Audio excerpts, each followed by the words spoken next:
Hay una verdad que pocos se atreven a decirte.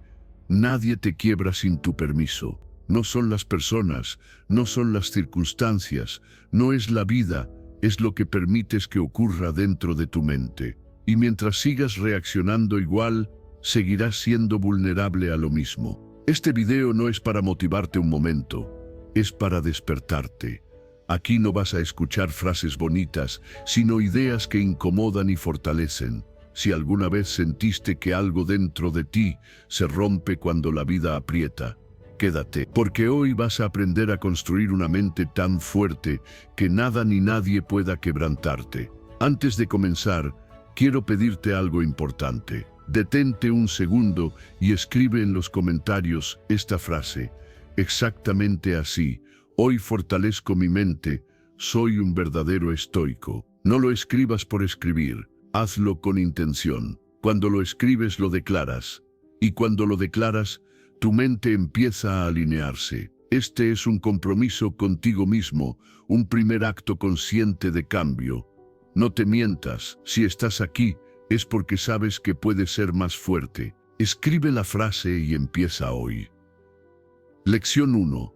Acepta que la vida no está hecha para ser justa. El día que dejas de exigirle justicia a la vida, algo dentro de ti se afloja y por primera vez respira. No es resignación, es libertad emocional, porque la vida no negocia, no explica, no compensa, simplemente ocurre. Y mientras sigas esperando que te trate con equidad, seguirás chocando contra una pared invisible que agota, que enoja, que rompe por dentro. Muchos se quiebran no por lo que les pasa, sino por lo que creían que debía pasar. Crecieron con la promesa silenciosa de que hacer lo correcto garantiza resultados favorables, de que esforzarse protege, de que ser bueno inmuniza. Cuando esa promesa no se cumple, cuando llega la pérdida, el rechazo, el golpe inesperado, aparece la sensación de injusticia, como si el mundo hubiera incumplido un contrato.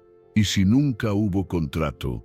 ¿Y si el error fue exigirle a la vida una moral que no posee? La fortaleza mental empieza cuando aceptas una verdad incómoda. La vida no tiene la obligación de cuidar tus sentimientos ni de recompensar tu esfuerzo de forma equitativa. Aceptarlo no te vuelve frío, te vuelve estable. Dejas de personalizar cada golpe y dejas de discutir con lo inevitable. Empiezas a conservar energía, y esa energía, en lugar de irse en quejas, se transforma en claridad para responder. Marco Aurelio se recordaba a sí mismo que los acontecimientos externos no hieren por sí solos, hiere el juicio que hacemos sobre ellos.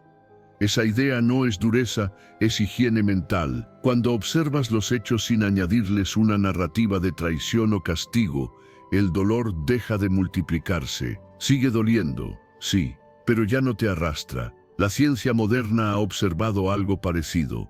George A. Bonanno, en 2004, mostró que la aceptación realista de eventos adversos se asocia directamente con mayor resiliencia psicológica. No se trata de negar el impacto ni de forzarte a ver lo positivo de inmediato. Se trata de permitir que lo ocurrido sea lo que es, sin pelearte con la realidad. Esa aceptación reduce el desgaste interno y abre espacio para respuestas más adaptativas. Cuando aceptas, tu sistema nervioso deja de luchar contra un enemigo inexistente y puede reorganizarse. El resultado no es apatía, es estabilidad. Recuerdo una etapa en la que yo mismo repetía la pregunta que más nos debilita. ¿Por qué a mí? La decía en silencio, con una mezcla de rabia y cansancio. Nada cambiaba. El día que cambié esa pregunta por otra, ¿cómo respondo mejor a esto? Algo se ordenó, no porque la situación mejorara de inmediato, sino porque yo dejé de perderme en la queja. Empecé a ver opciones donde antes solo había reclamo. Ese cambio no fue heroico, fue práctico. Aceptar la incomodidad sin resistirte no te hace pasivo, te hace preciso. Observas los hechos, distingues lo que depende de ti y actúas desde la razón, no desde el enojo. La mente fuerte no exige trato especial, se adapta sin traicionarse. No se rompe cuando la vida no cumple expectativas, porque ya no las impone. ¿Cuánta energía se te va en discutir con lo que ya ocurrió? ¿Qué pasaría si esa energía la usaras para responder con dignidad y foco? Cuando dejas de exigir justicia, también dejas de vivir a la defensiva. Tu identidad ya no depende de que todo salga como debería. Aprendes a sostenerte incluso cuando duele, incluso cuando no hay explicaciones. Y esa estabilidad, con el tiempo, se vuelve una ventaja silenciosa. Menos frustración, más templanza, menos drama, más dirección, resiliencia real. No es que la vida se vuelva justa de pronto, es que tú te vuelves libre, libre de la pelea interna que no te devuelve nada, libre para elegir la respuesta que te fortalece, porque el día que dejas de exigirle justicia a la vida, empiezas a construir una mente que no se quiebra. Lección 2. Siente el dolor sin convertirlo en identidad. El dolor es una experiencia, no una sentencia, aunque durante años nos hayan enseñado a vivirlo como si fuera una condena personal. Llega sin pedir permiso, se instala en el cuerpo o en la mente, y de inmediato aparece la voz interior que quiere darle un significado definitivo. Esto me define, esto me arruinó, esto demuestra que no soy suficiente. Ahí no empieza el dolor verdadero, ahí empieza el sufrimiento innecesario. Una mente fuerte no es la que no siente, sino la que no convierte cada sensación difícil en una historia de derrota.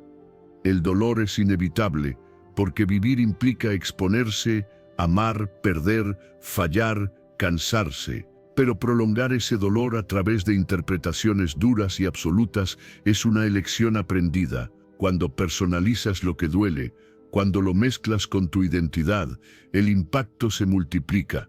¿Te has dado cuenta de cuántas veces no es el dolor lo que te aplasta, sino lo que te dice sobre él? Desde una mirada estoica, aceptar no significa rendirse. Marco Aurelio se recordaba que los hechos externos no llevan inscrito un juicio, somos nosotros quienes se lo colocamos. El dolor en sí mismo es una señal, una experiencia fisiológica o emocional. El problema surge cuando la mente empieza a narrarlo como si fuera una prueba de fracaso o una injusticia imperdonable. En ese punto, la experiencia deja de ser transitoria y se vuelve una herida que se reactiva una y otra vez. La ciencia moderna ha observado algo muy parecido. Stephen C. Hayes y sus colaboradores, en 2006, demostraron que la aceptación consciente de experiencias internas difíciles reduce de manera significativa el sufrimiento psicológico. No porque el dolor desaparezca mágicamente, sino porque deja de ser combatido. Al dejar de resistirte, la mente se desengancha de la lucha constante y recupera flexibilidad. La aceptación, como la propone la terapia de aceptación y compromiso, permite que el dolor esté presente sin gobernar tus decisiones ni tu autoestima. Cuando no luchas contra la sensación, esta pierde la capacidad de definirte. Hay un momento sutil en el que el dolor pide ser sentido, y la mente, por miedo, intenta escapar. Quiere saber cuánto durará, por qué ocurrió, qué dice eso de ti. Pero esas preguntas no alivian, tensan. Mantenerte en el presente, respirando y observando la experiencia tal como es, sin añadirle dramatismo, reduce su carga psicológica. El cuerpo puede doler, el ánimo puede caer, pero tú sigues siendo algo más amplio que esa sensación puntual. En lo personal, aprendí esto en etapas donde no podía cambiar lo que me pasaba, pero sí podía cambiar cómo lo habitaba.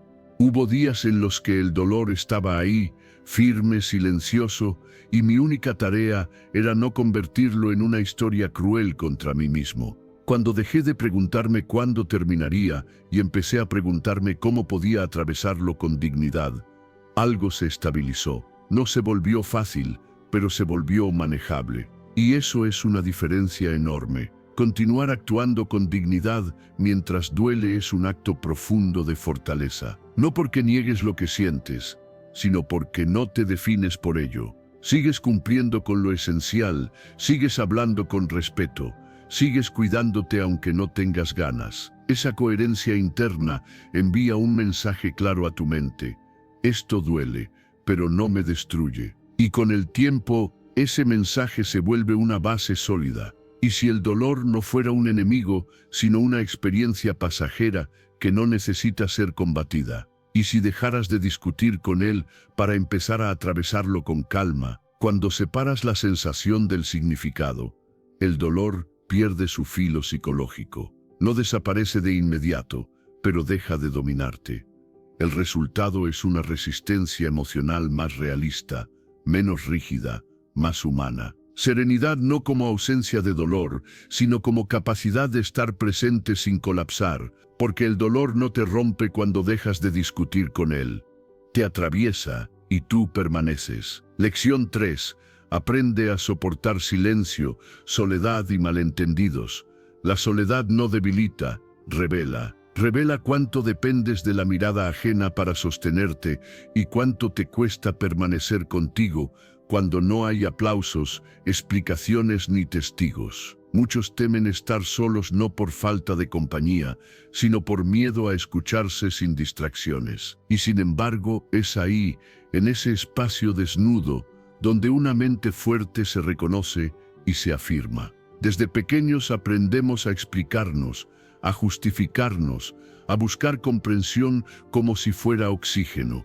Queremos que entiendan nuestras decisiones, nuestros silencios, nuestros cambios, pero ese deseo, cuando se vuelve necesidad, empieza a erosionar la estabilidad interior. ¿Qué ocurre cuando no te entienden? Cuando te juzgan desde fuera, cuando te malinterpretan, cuando te leen mal. Si tu calma depende de ser comprendido, vivirás inquieto. Una mente firme acepta algo simple y difícil a la vez. No todos comprenderán tu camino, y no pasa nada. El estoicismo hablaba de esta independencia interior con una sobriedad que hoy parece extraña. Marco Aurelio se recordaba que la aprobación externa es volátil y que el verdadero refugio está en la coherencia con los propios valores. No se trata de despreciar a los demás, sino de no entregarles el timón de tu paz. Cuando aprendes a estar solo sin ansiedad y en silencio sin incomodidad, algo se ordena por dentro. La soledad deja de ser un castigo y se convierte en un espacio fértil. Hay una diferencia profunda entre la soledad impuesta y la soledad elegida. La primera duele porque llega sin permiso, la segunda fortalece porque nace de una decisión. Long y Averill, en 2003, estudiaron la soledad desde esta perspectiva y la asociaron con mayor autoconocimiento. Descubrieron que los momentos de retiro voluntario permiten integrar experiencias, clarificar valores y regular emociones. No es aislamiento, es pausa consciente.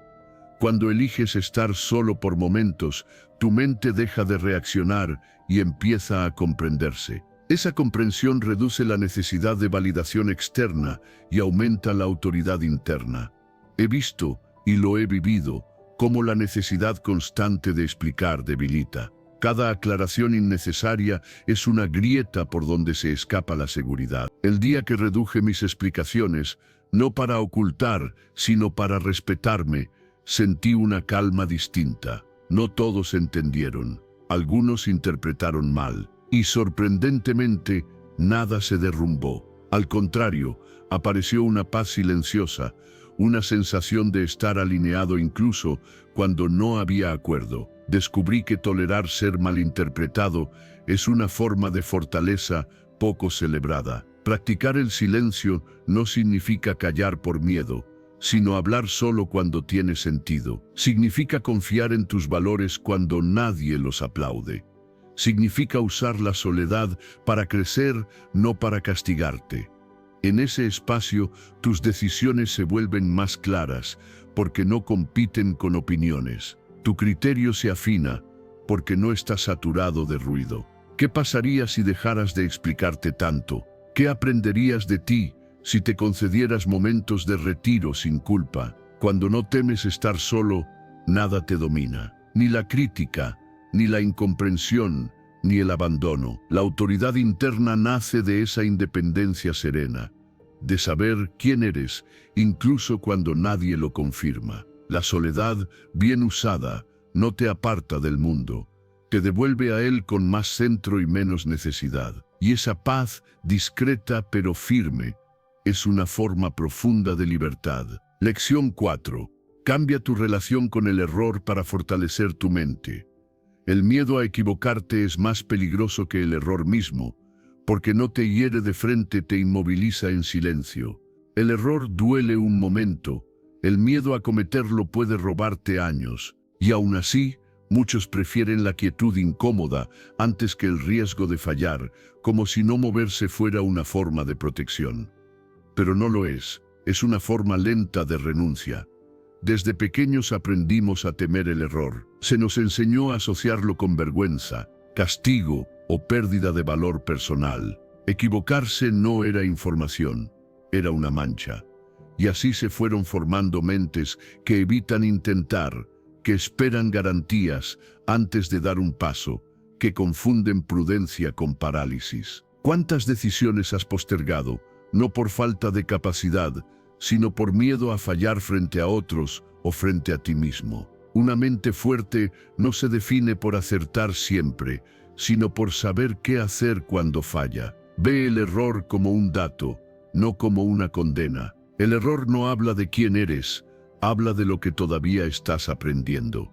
Cuando lo entiendes así, el miedo pierde fuerza, no desaparece del todo, pero deja de gobernar, y entonces aparece el movimiento. Marco Aurelio se recordaba que no debemos avergonzarnos de corregirnos, porque cambiar de opinión tras ver la verdad es un acto de razón, no de debilidad.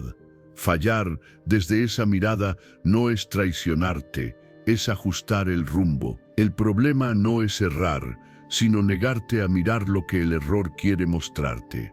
Ahí es donde el aprendizaje se estanca. La ciencia respalda esta intuición antigua. Janet Metcalfe, en 2017, mostró que el aprendizaje profundo surge después del error consciente. Cuando una persona reconoce un fallo, lo analiza sin castigarse y ajusta su estrategia, el cerebro consolida mejor la información. El error activa mecanismos de atención y memoria que no se encienden cuando todo sale bien. En otras palabras, equivocarte, si lo haces con presencia, acelera el aprendizaje. El miedo, en cambio, lo bloquea. Evitar equivocarte puede parecer seguro, pero tiene un costo oculto. Te vuelve rígido, te empuja al perfeccionismo paralizante, a esperar el momento ideal que nunca llega. Y mientras esperas, otros avanzan aprendiendo sobre la marcha. ¿Te has preguntado cuántas veces la vida no te exigía perfección, sino disposición para corregir? Aceptar el error como parte del proceso cambia la relación que tienes contigo mismo. Dejas de hablarte con dureza cuando algo no resulta y empiezas a preguntarte qué información nueva apareció. Esa pregunta abre espacio, te devuelve el control, ajustas, pruebas otra vez, vuelves a intentar con más claridad, no desde la impulsividad, sino desde la experiencia acumulada. En lo personal, he visto cómo el miedo a equivocarme me hacía parecer prudente cuando en realidad estaba estancado. Me decía que estaba esperando el momento correcto, pero en el fondo estaba esperando no fallar. El día que entendí que ningún avance real llega sin tropiezos, algo se soltó. Empecé a moverme con más calma, no con menos cuidado, pero sí con menos miedo. Fallé, claro, y cada fallo me dejó mejor posicionado para el siguiente intento. Normalizar equivocarte en procesos nuevos es un acto de honestidad contigo mismo. Nadie aprende caminando sin tropezar. Nadie construye algo valioso sin ajustes. La valentía mental no consiste en no errar, sino en no huir del error cuando aparece, en quedarte, observar, aprender y continuar con dignidad. El resultado es una mente más flexible, más valiente, más rápida para aprender. Menos miedo al juicio, más foco en el proceso. Menos rigidez, más crecimiento real. Porque una mente fuerte no evita errores, los transforma. Y al hacerlo, deja de vivir a la defensiva y empieza por fin a avanzar. Lección 5. Piensa en décadas, no en semanas. La mente débil solo ve el ahora, la fuerte ve el futuro, y esa diferencia silenciosa decide casi todo. Decide cómo reaccionas cuando algo duele, qué eliges cuando nadie te mira y cuánto sacrificas hoy por la persona que aún no eres. Vivir atrapado en el instante parece intenso, pero en el fondo desgasta. El ahora, cuando gobierna sin perspectiva, convierte cada emoción en una urgencia y cada deseo en una orden. ¿Cuántas veces has tomado decisiones solo para aliviar el momento y luego has pagado el precio durante años? Pensar a corto plazo genera una ansiedad que se disfraza de prisa. Todo parece inmediato, definitivo, dramático. Una mente fuerte aprende a respirar más lento porque mira más lejos. Cuando amplías la perspectiva, el ruido baja. Visualizar tu vida en décadas cambia la forma en que interpretas un mal día, una pérdida o una tentación. Lo que antes parecía insoportable se vuelve manejable cuando entiendes que no es el final, sino apenas un punto en una línea más larga. La fortaleza mental se construye ahí, en esa capacidad de no confundir el momento con el destino. Marco Aurelio se recordaba a sí mismo que la vida es breve, pero no por eso debía vivirse de forma precipitada. Su calma no venía de la pasividad, sino de una visión amplia del tiempo. Entendía que las decisiones coherentes rara vez ofrecen gratificación inmediata. La coherencia, como el carácter, se forma con paciencia. Cuando actúas pensando en quién quieres ser dentro de 10 o 20 años, muchas urgencias pierden poder. No porque desaparezcan, sino porque dejan de mandar. La psicología moderna ha puesto palabras a esta intuición antigua. Philip Zimbardo y John Boyd, en 1999, estudiaron la perspectiva temporal y demostraron que la forma en que una persona se relaciona con el tiempo influye directamente en su bienestar y su éxito personal. Quienes desarrollan una orientación hacia el futuro tienden a tomar decisiones más consistentes, a regular mejor sus impulsos y a sostener esfuerzos prolongados. No es magia, es estructura mental. Cuando tu mente aprende a proyectarse, reduce la impulsividad porque entiende las consecuencias. El futuro, bien integrado, se convierte en un aliado del presente. He notado, en mi propia experiencia, que muchas decisiones equivocadas no nacen de la maldad ni de la ignorancia, sino de la miopía emocional. Elegimos lo que calma ahora, aunque complique mañana. Decimos sí para evitar incomodidad inmediata y luego cargamos compromisos que no nos representan. El día que empecé a preguntarme cómo afectaría una decisión a mi yo futuro, algo se ordenó.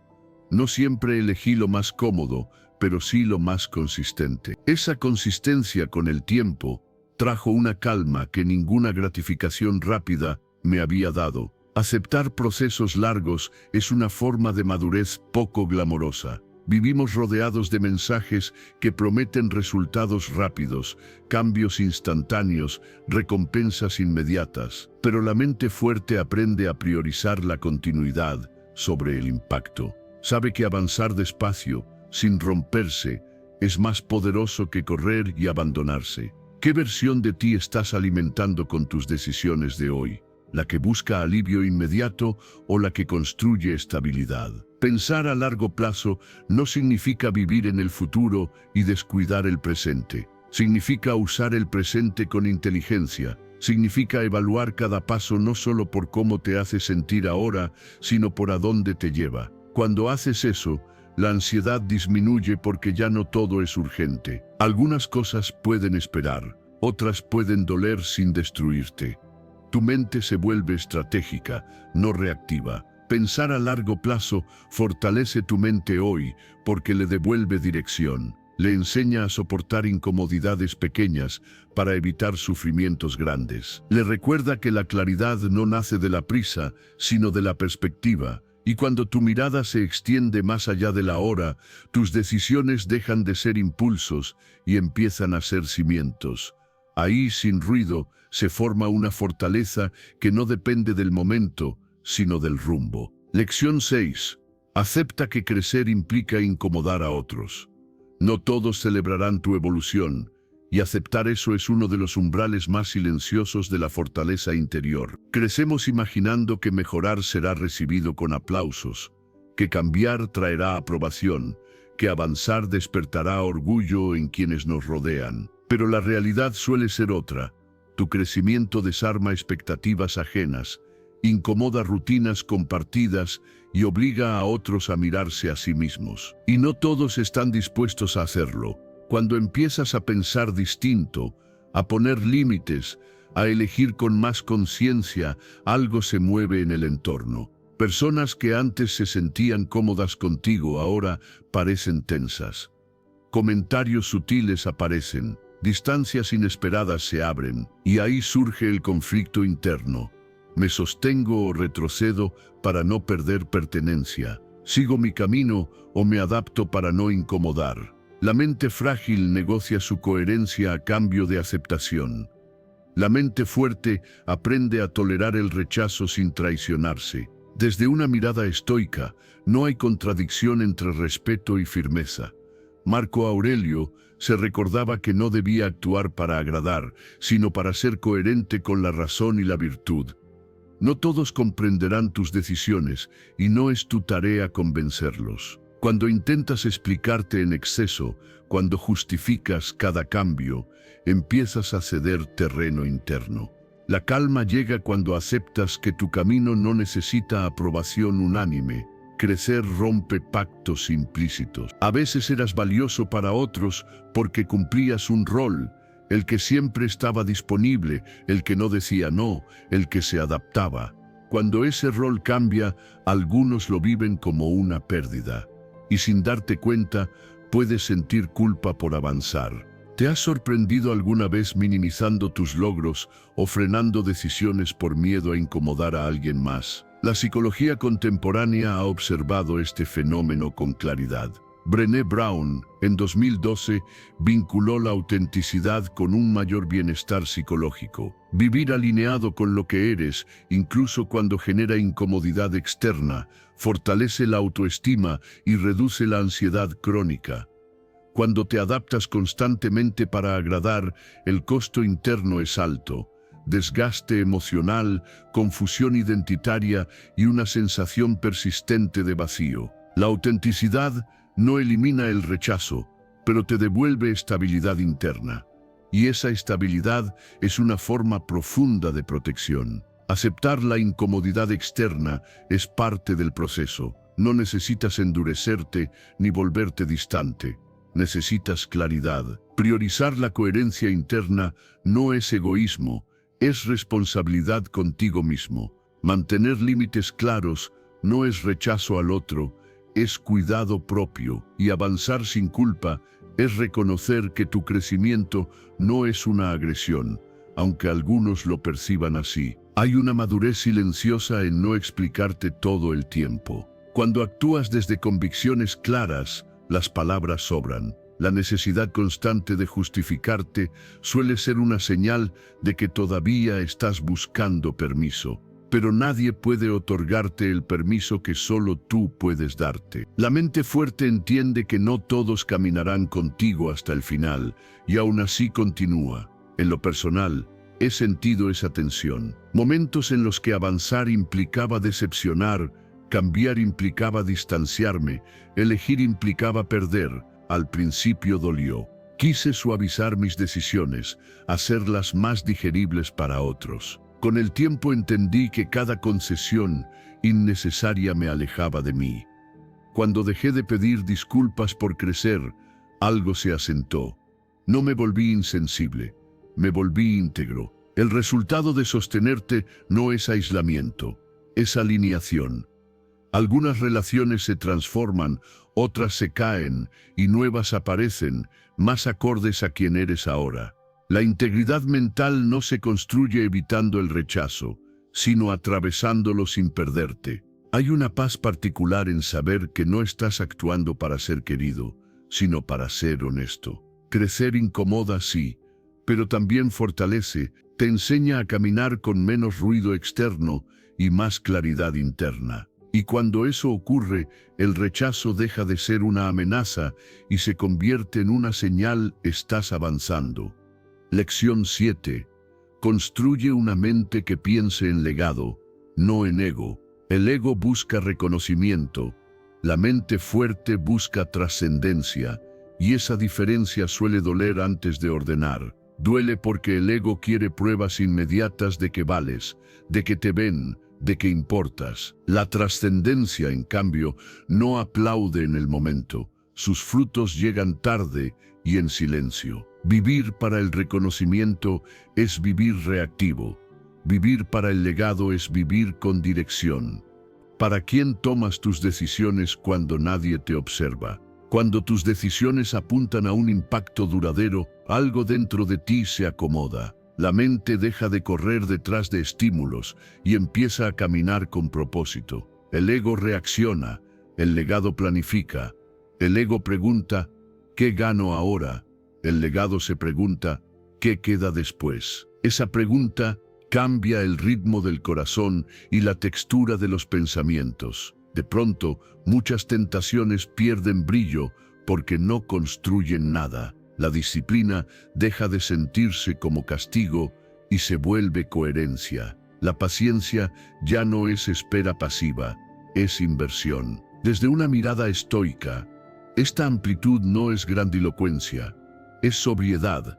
Marco Aurelio se hablaba a sí mismo como quien administra un tiempo prestado. Sabía que su vida no le pertenecía del todo y que sus actos debían estar a la altura de algo mayor que su humor del día. Pensar en legado no es pensar en monumentos, es pensar en huellas, en cómo tus acciones, repetidas con constancia, afectan a otros cuando tú ya no estás presente.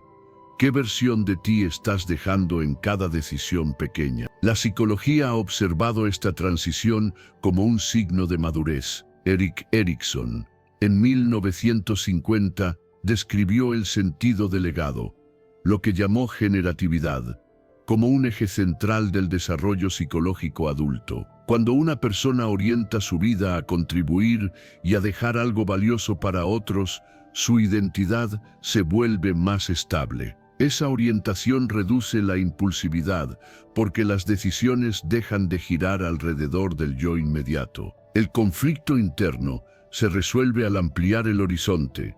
El presente deja de ser una jaula y se convierte en un puente.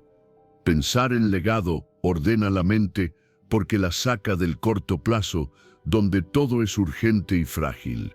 He visto cómo el ego se cansa rápido. Vive comparándose, defendiéndose, reclamando atención. También he visto cómo el pensamiento de legado serena. En un momento de mi vida entendí que muchas discusiones que me atrapaban no iban a importar en 5 años. Esa simple perspectiva me devolvió tiempo y energía. Empecé a actuar con una visión más amplia, a priorizar la contribución sobre la reacción, a construir a largo plazo aunque nadie lo celebrara.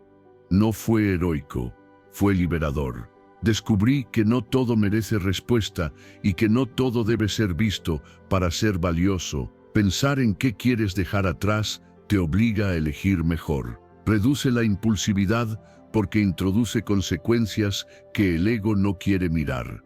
Te invita a actuar con visión amplia, a cuidar procesos largos, a preferir la consistencia a la espectacularidad. Cuando priorizas la contribución, tus días se alinean. El enfoque aparece porque ya no persigues cada distracción. Eliges aquello que suma. La mente se estabiliza porque sabe hacia dónde va, incluso cuando el camino es lento. No se trata de negarte reconocimiento, sino de no depender de él. El reconocimiento llega y se va.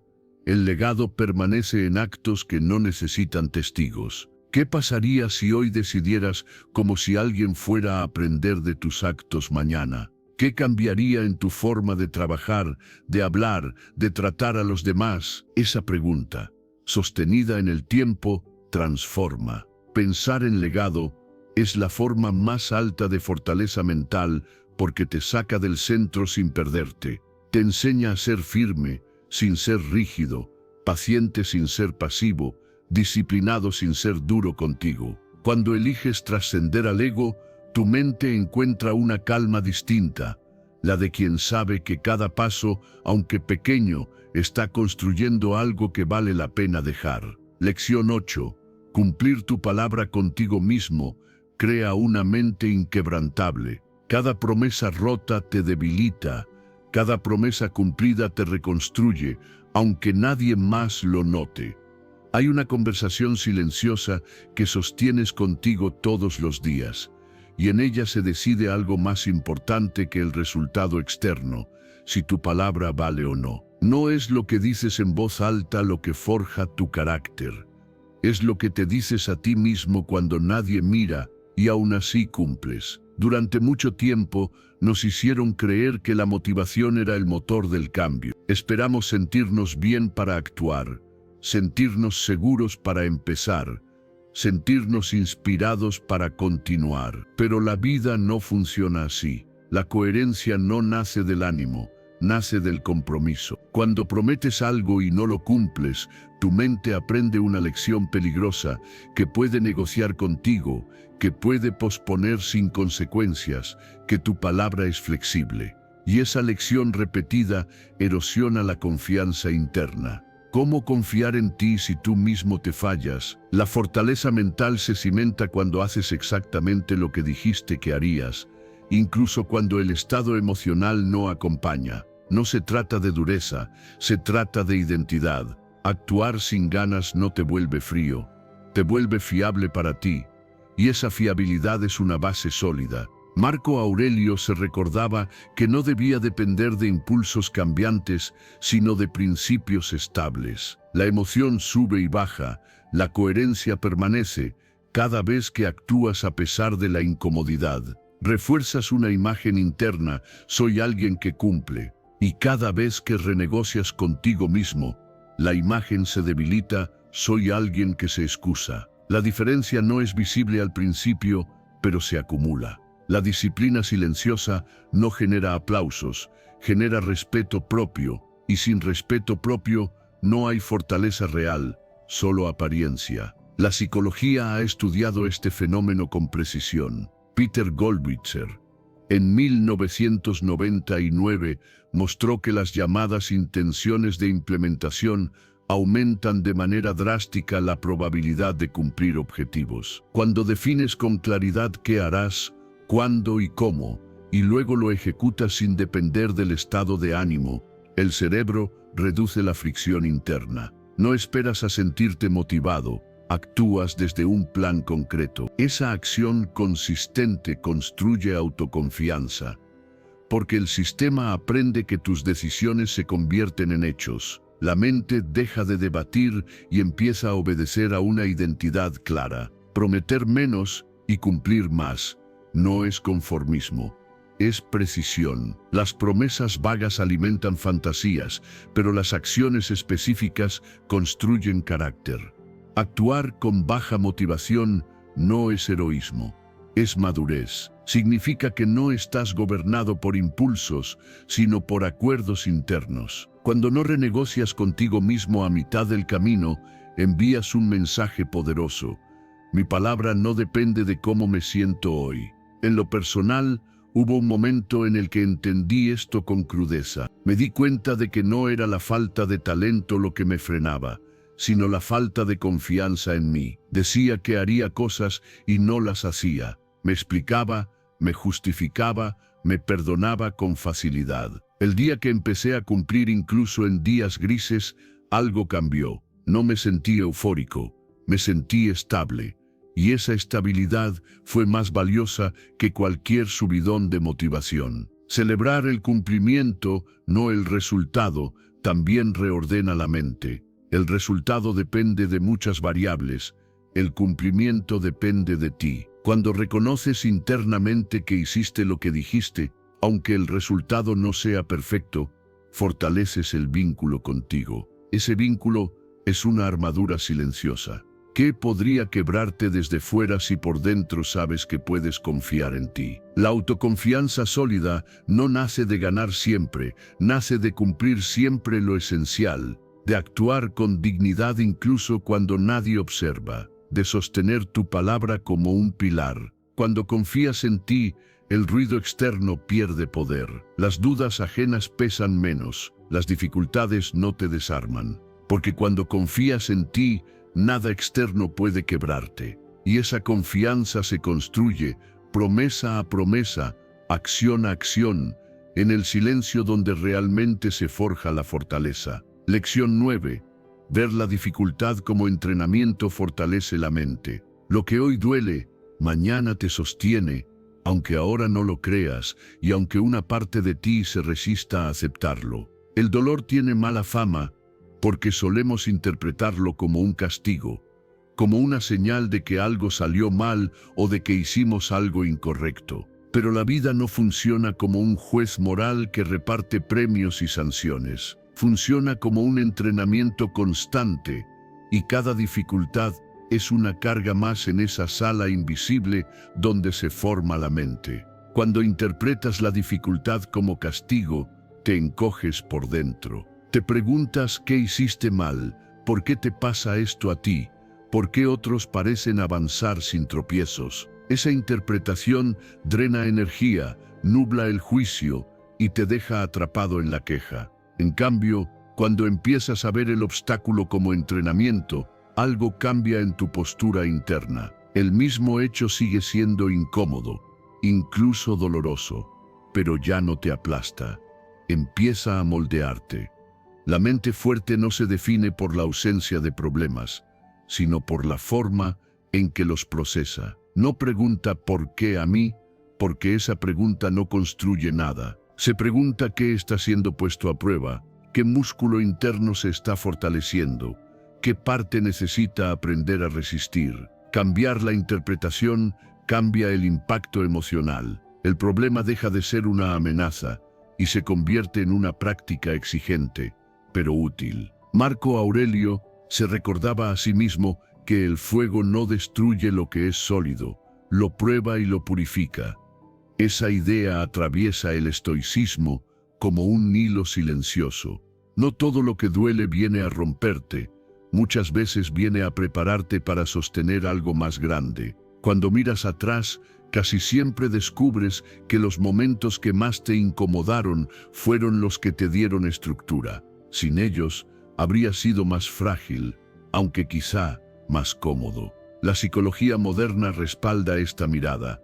Carol Dweck, en 2006, mostró que las personas que adoptan lo que llamó una mentalidad de crecimiento desarrollan mayor resiliencia frente a los desafíos. Cuando alguien cree que sus capacidades pueden entrenarse, los errores dejan de ser pruebas de incapacidad y se vuelven información. Esa reinterpretación reduce la sensación de amenaza y aumenta el enfoque.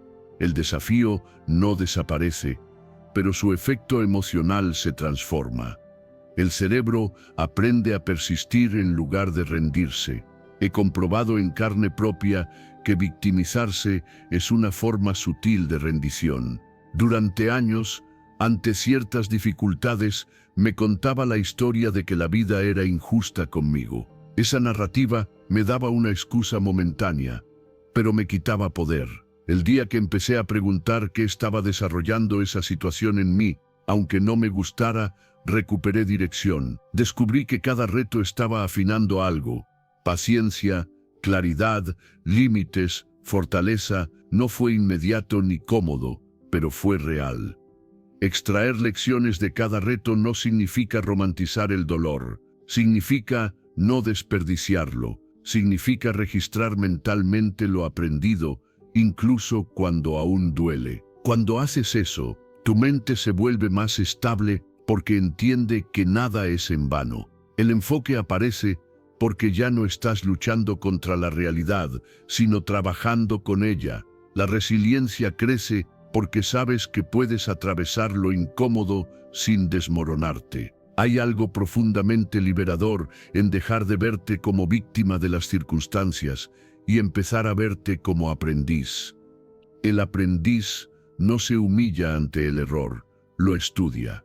No se paraliza por el obstáculo, lo observa. Esa actitud te devuelve dignidad y control interno. ¿Qué pasaría si hoy miraras tu mayor dificultad como un gimnasio mental? ¿Qué habilidad está intentando desarrollar en ti esta etapa? Cada dificultad es un gimnasio para tu mente, aunque no tenga espejos ni aplausos. Entra con resistencia, sal con fuerza. Lo que hoy pesa, mañana sostiene. Y cuando entiendes eso, el dolor deja de ser un enemigo y se convierte en un maestro exigente, pero honesto. Ahí, sin ruido, se construye una fortaleza que no depende de que la vida sea fácil, sino de que tú sepas entrenarte dentro de ella. Lección 10.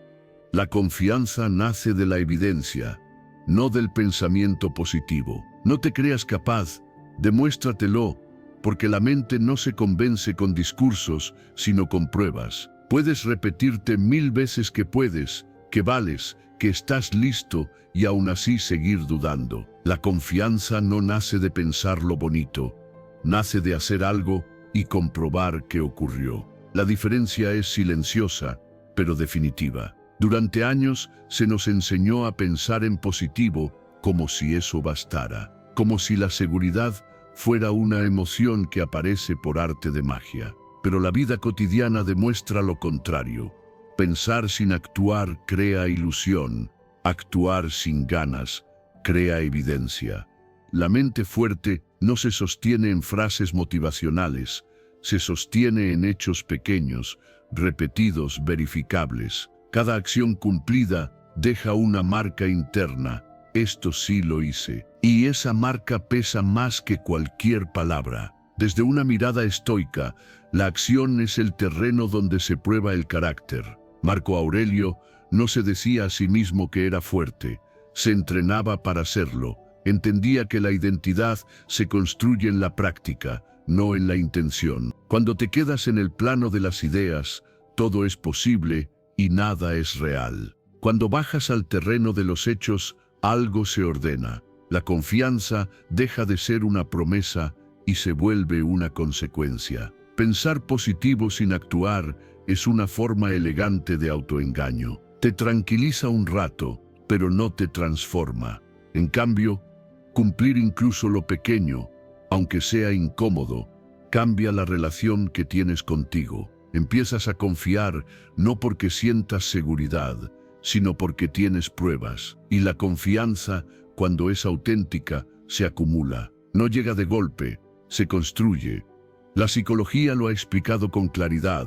Albert Bandura, en 1997, desarrolló el concepto de autoeficacia y mostró que la confianza personal surge principalmente de la experiencia directa de logro, no de observar a otros, no de repetir afirmaciones, sino de actuar y comprobar que puedes influir en los resultados. Cada vez que completas una tarea, por pequeña que sea, fortaleces la creencia interna de que eres capaz. Esa creencia reduce la ansiedad y aumenta la persistencia. La mente deja de dudar tanto porque tiene datos. Cumplir microobjetivos diarios no es trivial, es estratégico.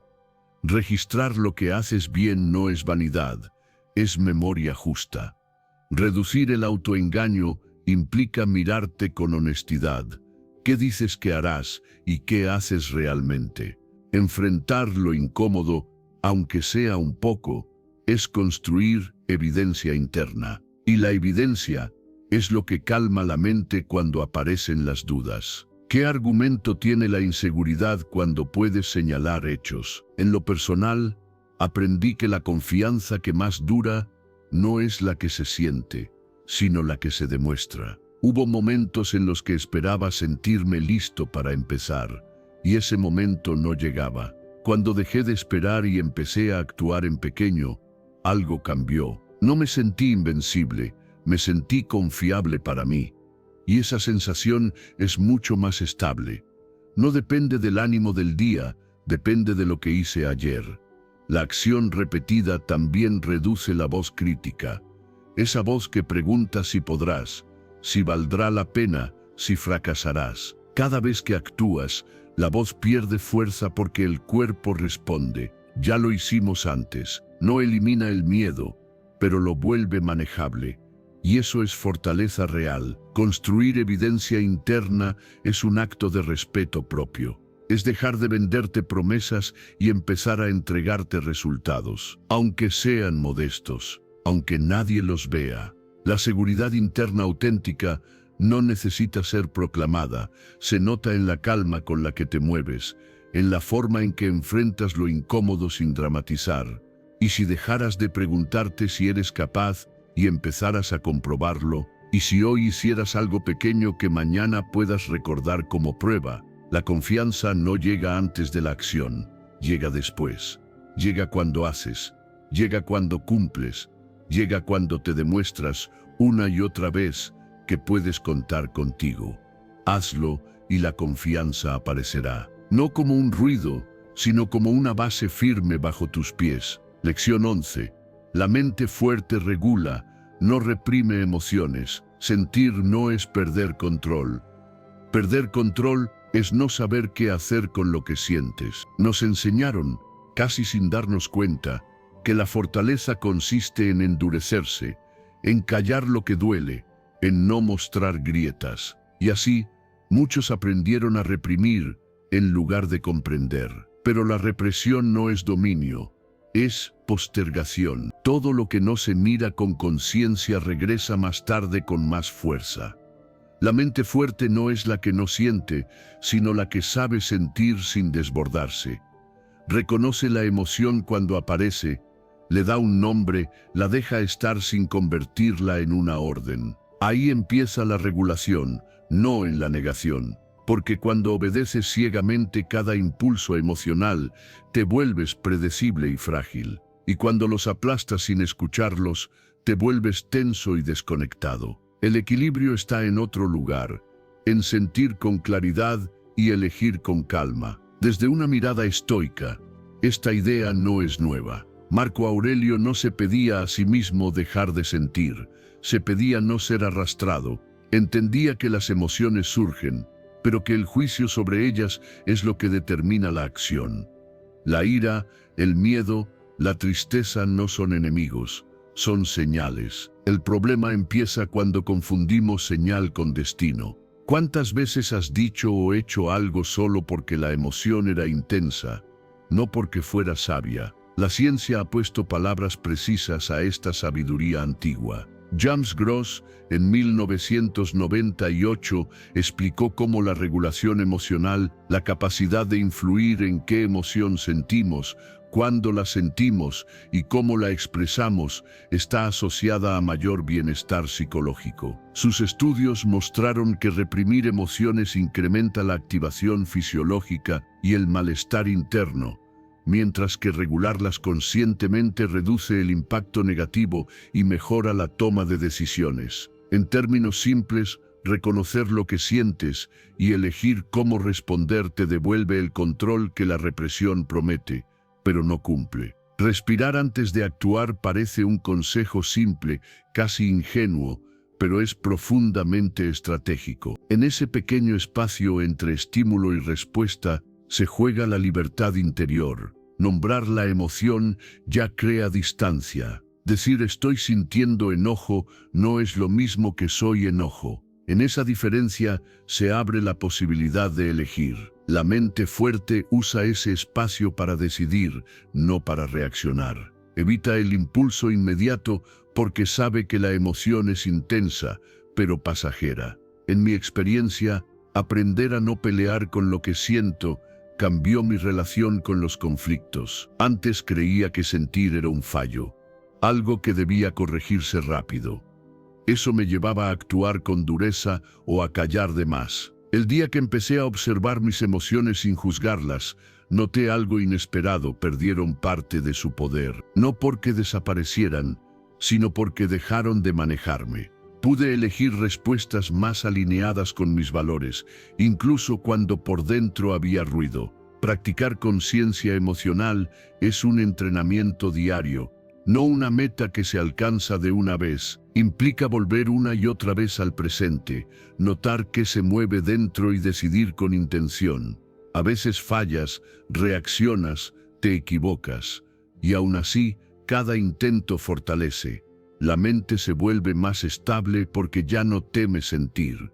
Sabe que puede atravesar una emoción sin romperse ni traicionarse. El equilibrio emocional no es una calma constante, es una capacidad, la capacidad de sostener lo que sientes sin convertirlo en un arma contra ti o contra otros. Es entender que sentir no te quita autoridad, te da información. La verdadera debilidad no está en la emoción, sino en la falta de conciencia sobre ella. Dominar las emociones no es sofocarlas ni obedecerlas, es escucharlas y luego decidir. Es elegir la respuesta cuando el impulso grita. Esa es la verdadera fuerza. Una mente que siente con profundidad y actúa con criterio. Y cuando logras eso, no solo estás en equilibrio, estás en control de lo único que realmente te pertenece, tu respuesta interior. Lección 12.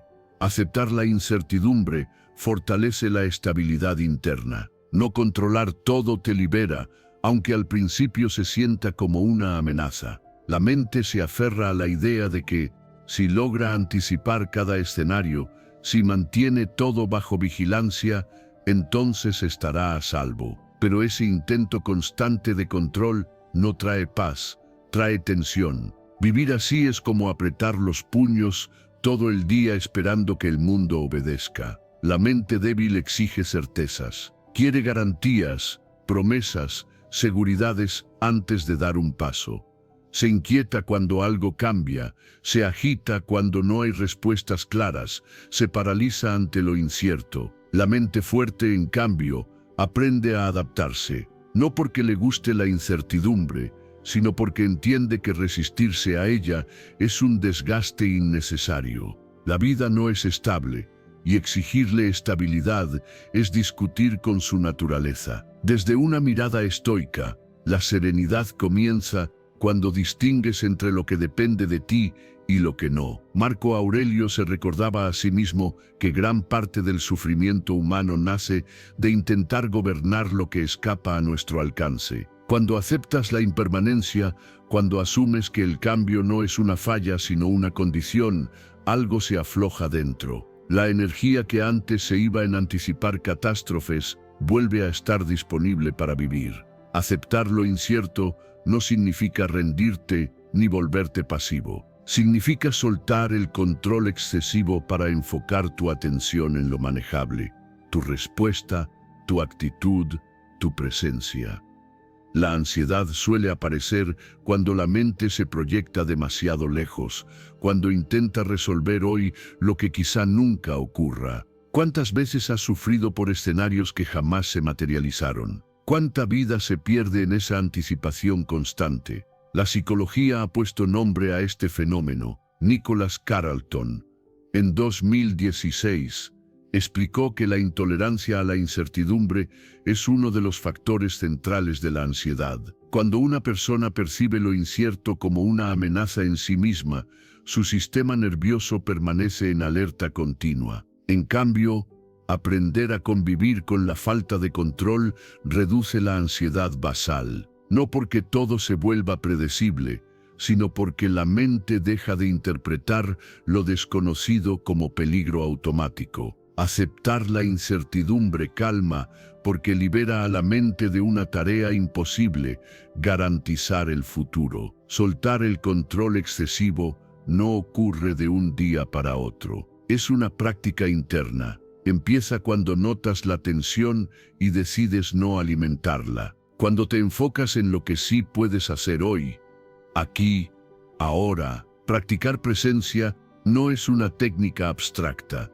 Es volver al cuerpo, a la respiración, al momento real. El futuro imaginado no necesita tu atención constante. La vida ocurre en el presente, incluso cuando no tienes todas las respuestas. Aceptar el cambio también implica confianza, pero no una confianza ingenua en que todo saldrá perfecto, sino una confianza más profunda. La confianza en tu capacidad de adaptación. La mente fuerte no necesita que todo sea estable. Necesita saber que puede ajustarse. Esa certeza interna es más sólida que cualquier garantía externa. Y si no sale como esperabas, te adaptarás. Y si cambia el plan, ajustarás el rumbo. Esa flexibilidad es una forma madura de seguridad. En lo personal, entendí esto cuando me di cuenta de cuánto cansancio venía de intentar preverlo todo. Me decía que era prudencia, pero era miedo disfrazado. El día que acepté no saber, que dejé de exigirle claridad absoluta a la vida, algo se calmó. No porque desaparecieran los desafíos, sino porque dejé de pelear con ellos antes de tiempo. Empecé a confiar más en mi capacidad de responder que en mi necesidad de controlar. Cuando sueltas el control, no pierdes poder, lo recuperas. Dejas de vivir a la defensiva y empiezas a moverte con más ligereza. La mente se vuelve más flexible, más creativa, más presente. La calma no viene de tener todo resuelto. Viene de saber que puedes habitar lo no resuelto sin quebrarte. La vida cambia, se mueve, sorprende. Resistirte a eso es agotarte. Fluir no es resignarte, es colaborar con la realidad. Y cuando lo haces, descubres algo esencial. La mente fuerte no necesita controlar la vida para estar en paz. Aprende a fluir con ella. Lección 13. Reduce la caída cuando finalmente te quiebras. Reduce la caída cuando finalmente te quiebras, porque no se trata de no caer nunca, sino de aprender a no destruirte en la caída. A todos nos enseñaron a resistir, a aguantar, a seguir, pero a pocos nos enseñaron qué hacer cuando ya no puedes más. El verdadero peligro no es quebrarte, es castigarte por haberte quebrado. Ahí es donde una mente se lastima de verdad. Hay un momento inevitable en la vida en el que la tensión acumulada supera la fuerza que creías tener. No llega con aviso, simplemente ocurre. Y cuando ocurre, muchos entran en pánico interno, como si el quiebre fuera una traición personal. Aparece la culpa, la vergüenza, la voz que dice que fallaste, que no eras tan fuerte como pensabas. Pero una mente entrenada entiende algo distinto. El quiebre no es el final del carácter, es una señal de límite, y los límites, cuando se respetan, también protegen. Desde una mirada estoica, el error no está en sentirte superado, sino en añadir sufrimiento innecesario al dolor inevitable. Marco Aurelio se recordaba que nada externo puede romper tu esencia si tú no colaboras con el golpe. Cuando te quiebras y encima te juzgas con dureza, no estás siendo exigente, estás siendo cruel contigo.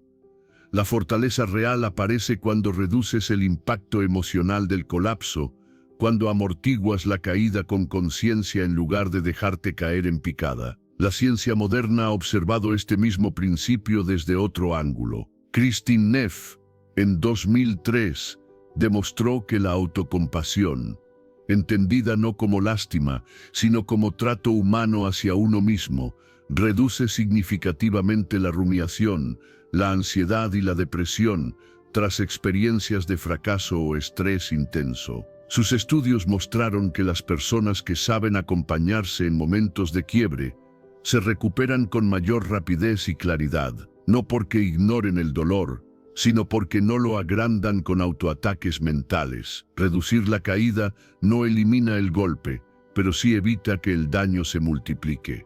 Cuando todo se viene abajo, tu mente tiene dos caminos. Puede entrar en modo ataque y decirte que no sirves, que decepcionaste, que perdiste, o puede entrar en modo contención y preguntarse qué necesitas ahora para no romperte más. Esa segunda opción no es debilidad, es estrategia. Es entender que incluso en el colapso aún puedes elegir cómo tratarte, y esa elección define cuánto tardas en levantarte. He aprendido, a fuerza de errores, que exigirme dureza en momentos de quiebre solo prolongaba el dolor. Me levantaba más tarde, más resentido, más desconectado. El día que entendí que podía hablarme con firmeza, sin violencia interna, algo cambió. No me rendí, tampoco me castigué. Me di permiso para sostenerme mientras reconstruía. Esa pausa no me hizo menos fuerte, me hizo más estable. Reducir la caída implica aceptar que eres humano antes que invencible.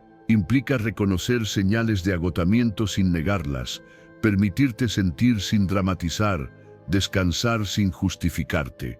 Significa no convertir un mal momento en una identidad. Hoy estás quebrado, pero no eres tu quiebre. Esa distinción, repetida una y otra vez, salva. Cuando te permites amortiguar el golpe, tu mente aprende que no necesita llevarte al extremo para ser escuchada. Aprende que puede soltar tensión sin colapsar del todo, y eso, con el tiempo, reduce la frecuencia y la intensidad de las caídas. No porque desaparezcan los desafíos, sino porque tu sistema interno se vuelve más sabio. La verdadera fortaleza no está en nunca quebrarte, sino en saber caer sin destruirte, en levantarte sin odio hacia ti, en entender que incluso en el suelo aún puedes elegir dignidad. Reduce la caída cuando finalmente te quiebras y descubrirás que incluso tus momentos más frágiles pueden convertirse en el inicio de una estabilidad más profunda. Lección 14. Vive como si cada golpe fuera parte de tu historia de crecimiento. Si esto fuera una película, ¿qué haría el protagonista ahora? La pregunta incomoda porque te saca del papel de espectador pasivo y te empuja al centro de la escena. Mientras te quedas mirando lo que ocurrió, el tiempo avanza. Mientras repites la herida, la historia no cambia. Pero cuando te colocas como protagonista, algo esencial se activa, la responsabilidad creativa sobre lo que sigue. Hay momentos en los que la vida parece ensañarse. Un error, una pérdida, una traición, una oportunidad que no llega. En esos momentos, la mente suele elegir el relato más fácil, el de la víctima, no porque sea verdadero, sino porque explica el dolor sin exigir acción. Pero ese relato tiene un precio, te inmoviliza, te convence de que todo está decidido, de que no hay margen, de que solo queda resistir. ¿Cuántas veces te has contado una historia que te protege del dolor inmediato, pero te roba el movimiento? Reencuadrar la adversidad como parte de una narrativa de crecimiento no niega lo que duele, lo integra. Desde una mirada estoica, no se trata de negar el golpe, sino de decidir qué lugar ocupar frente a él. Marco Aurelio se recordaba que los acontecimientos no escriben por sí solos el sentido de una vida. Es la respuesta la que lo hace. Cuando te ves como protagonista, el foco cambia. Ya no preguntas ¿por qué me pasó esto?, sino ¿qué se espera de mí ahora? Y esa pregunta, aunque incómoda, abre dirección. Pensar tu vida como una historia en desarrollo no es fantasía, es una herramienta psicológica poderosa. Te permite ver cada evento difícil como un giro necesario, no como un final. La escena dura no es el cierre, es el punto de inflexión. Cuando te preguntas qué aprendizaje deja, qué versión de ti necesita emerger, empiezas a moverte con propósito. La acción deja de ser impulsiva y se vuelve coherente con una identidad que crece. La ciencia respalda esta forma de mirar. Dan T. McAdams, en 2001, mostró que las narrativas personales influyen profundamente en la identidad y la resiliencia. Las personas que organizan su vida como una historia con sentido, donde incluso las dificultades cumplen un rol, muestran mayor capacidad de adaptación y bienestar psicológico. No porque les pasen menos cosas difíciles, sino porque las integran en un relato que apunta hacia adelante. La mente encuentra estabilidad cuando entiende para qué atraviesa lo que atraviesa. Reescribir mentalmente el evento no significa maquillarlo, significa ubicarlo en una trama más amplia. Preguntarte qué aprendizaje deja es reconocer que incluso lo no deseado trae información. Decidir una acción que te haga crecer es elegir conscientemente el siguiente paso del protagonista. Y actuar acorde a esa versión es cerrar la brecha entre lo que imaginas y lo que haces. Cada vez que refuerzas esa narrativa con acciones, la historia se vuelve creíble para tu mente. En lo personal, He notado que cuando me quedo atrapado en el no debería haber pasado, la energía se estanca. Cuando cambio la pregunta por si esta fuera una escena clave, ¿qué decisión honesta tomaría ahora? Algo se ordena. No siempre es la decisión más cómoda, pero suele ser la más clara. Y esa claridad, incluso en medio de la incertidumbre, da calma. No porque todo esté resuelto, sino porque la dirección está elegida. Verte como protagonista no te hace arrogante, te hace responsable. Te recuerda que no controlas el guión completo, pero sí tus líneas. Que no eliges todas las escenas, pero sí cómo las atraviesas. Que no eres lo que te pasó, sino lo que haces con eso que pasó. ¿Qué versión de ti necesita aparecer para que esta historia avance? ¿Qué acción, pequeña pero honesta, escribiría un mejor siguiente capítulo? Cuando adoptas esta mirada, la adversidad deja de ser un obstáculo absoluto y se convierte en material narrativo, algo con lo que trabajar, algo que te moldea. El sentido aparece cuando decides participar activamente en tu propia historia, incluso cuando el argumento se pone oscuro. Y ahí, sin ruido, se fortalece la mente. No eres lo que te pasó, eres lo que haces con ello. Y mientras sigas eligiendo actuar como protagonista, la historia continúa. Lección 15. La mente se fortalece cuando deja de temer al estrés. La mayoría de las personas sufre no por lo que ocurre, sino por la pelea silenciosa que inicia dentro cuando la realidad no obedece sus deseos. Esa lucha invisible desgasta más que cualquier pérdida externa. Nos pasamos la vida intentando controlar escenarios, reacciones ajenas, resultados futuros, sin darnos cuenta de que ese esfuerzo constante es la verdadera fuente del cansancio. La mente se agota cuando insiste en dominar lo que no le pertenece. Desde una mirada estoica, la fortaleza no consiste en tenerlo todo bajo control, sino en saber con claridad qué sí depende de ti y qué no. Marco Aurelio se repetía que la paz interior nace cuando dejas de exigirle al mundo que se ajuste a tus expectativas. No porque el mundo sea cruel, sino porque es independiente. Cuando entiendes esto, algo se relaja por dentro. Dejas de reaccionar como si cada evento fuera un ataque personal y empiezas a responder con más sobriedad.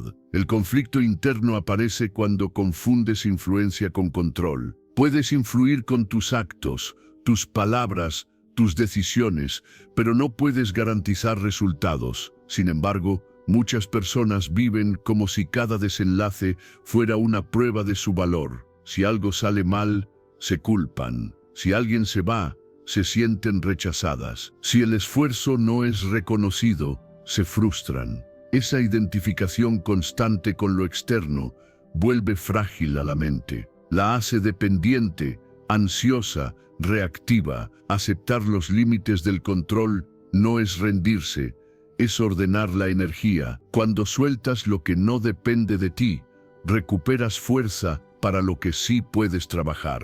Tu carácter, tu intención, tu respuesta. Esa claridad te vuelve más estable. Ya no necesitas que todo salga bien para estar en equilibrio. Aprendes a sostenerte incluso cuando el resultado no acompaña. La psicología moderna respalda esta distinción. Julian Rotter, en 1996, introdujo el concepto de locus de control y mostró que las personas con un locus interno saludable, aquellas que se enfocan en sus acciones más que en los resultados externos, presentan mayor bienestar psicológico y menor ansiedad. No se trata de creer que controlas todo, sino de responsabilizarte de tu parte sin cargar con lo que no te corresponde. Esa forma de pensar reduce la sensación de impotencia y fortalece la autonomía mental. He visto cómo esta comprensión cambia la manera de atravesar los días. Antes, cuando algo no salía como esperaba, mi mente entraba en un diálogo duro. ¿Qué hice mal? ¿Por qué no fue suficiente? ¿Qué debería haber pasado? Ese diálogo no corregía nada, solo añadía peso. El día que entendí que podía haber actuado con honestidad y aún así no obtener el resultado deseado, algo se liberó. Seguí aprendiendo, pero dejé de castigarme. Esa diferencia fue decisiva. Cuando te enfocas en lo que depende de ti, tus decisiones se vuelven más limpias. Actúas desde valores, no desde la urgencia de controlar. La frustración disminuye porque ya no interpretas cada obstáculo como un fracaso personal. Empiezas a ver la vida como un terreno de práctica, no como un examen constante. ¿Cuánta paz perderías si dejaras de intentar dominar lo que no está en tus manos? ¿Cuánta energía ganarías si la dirigieras a tu respuesta interior? Repetir esta idea no es redundante, es necesario. No controlas lo que otros piensan, pero sí cómo te hablas. No controlas el pasado, pero sí lo que haces con lo aprendido. No controlas el futuro, pero sí la coherencia de tus actos hoy. Esa repetición sostenida en el tiempo reeduca a la mente, la vuelve menos ansiosa, más firme, más presente. La verdadera fortaleza no se mide por cuántas cosas dominas, sino por cuántas cargas innecesarias has soltado. Cuando aceptas con serenidad los límites del control, tu mente deja de tensarse contra el mundo y empieza a trabajar contigo. Y ahí, sin ruido, aparece una estabilidad que no depende de circunstancias favorables, sino de una comprensión profunda. Solo necesitas gobernar una cosa para vivir con dignidad, y esa cosa es tu respuesta interior. Desde mi propia experiencia, al integrar todas estas lecciones, comprendí que la verdadera fortaleza mental no se nace del control de la vida, sino de gobernar mis respuestas interior. Lo que más importa que aprendí y que considero esencial es practicar, es dejar de pelear con la realidad, aceptar de que la vida no es justa, que no siempre la recompensa es al que se esfuerza más. Esto para mí fue liberador. Cuando dejé de exigirle a la vida que cumpliera mis expectativas, mi mente dejó de vivir en guerra. Esa aceptación no me devolvió paz, me devolvió estabilidad. Para mí, practicar esto significa observar los hechos sin dramatizarlo y actuar desde la razón. Otra parte fundamental que aprendí a practicar es sentir el dolor sin convertirlo en identidad. Entender que el dolor es inevitable, pero el sufrimiento prolongado nace de la historia que me cuento sobre él. Dejar de definirlo por lo que duele es algo de las enseñanzas más importantes que entendí del estoicismo, porque esto cambió mi diálogo interno. En lugar de decir, esto me destruye, aprendí a decir, esto me duele, pero no me define. Esa distinción me permitió seguir actuando con dignidad, incluso en momentos difíciles. También comprendí el valor del silencio, la soledad y mantenerlo. Practicar la independencia emocional, no necesitar ser entendido ni validado por el tiempo, fortaleció mi mente más que lo que imaginas. Aprendí que explicarme menos me daba más paz y que tolerar la incomprensión era una forma profunda de madurez. Esta fue una de las lecciones que más me marcó, porque me devolvió autoridad interna y redujo mi dependencia de la aprobación externa. Cambiar mi relación con el error no fue un punto clave. Practicar ver los errores como información y no como condena me liberó del miedo a moverme. Entendí que equivocarme no me debilitaba. Quedarme inmóvil por miedo, sí. Aprender del error sin castigarme me permitió avanzar con más calma y menos rigidez. Pensar a largo plazo fue otra práctica decisiva. Empecé a evaluar mis decisiones no solo cómo me las hacía sentir todos los días, sino porque sentía que me estaba construyendo a futuro. Esta perspectiva redujo mi impulsividad y me dio dirección. Entendí que muchas incomodidades pequeñas eran inversiones para una estabilidad mayor. Aceptar que creí que la incomodidad a otros también fue crucial. Practicar la coherencia incluso cuando genera rechazo fortaleció mi integridad. Dejé de pedir permiso para evolucionar y aprendí a sostener mi culpa. Esa firmeza íntegra trajo una paz que no depende de la aprobación ajena. Finalmente, lo que más importa me pareció fue cumplir mis palabras conmigo mismo. Descubrí que cada promesa cumplida, por pequeña que fuese, construía una confianza interna y sólida. No fue una motivación pasajera o fugaz, fue la coherencia sostenida. En conjunto, estas enseñanzas me mostraron que una mente fuerte no es durable, es ser consciente, flexible y responsable. Practicarlas no me hizo invencible, pero sí difícil de quebrar, y esa estabilidad cambió profundamente la forma en que vivo y decido cada día.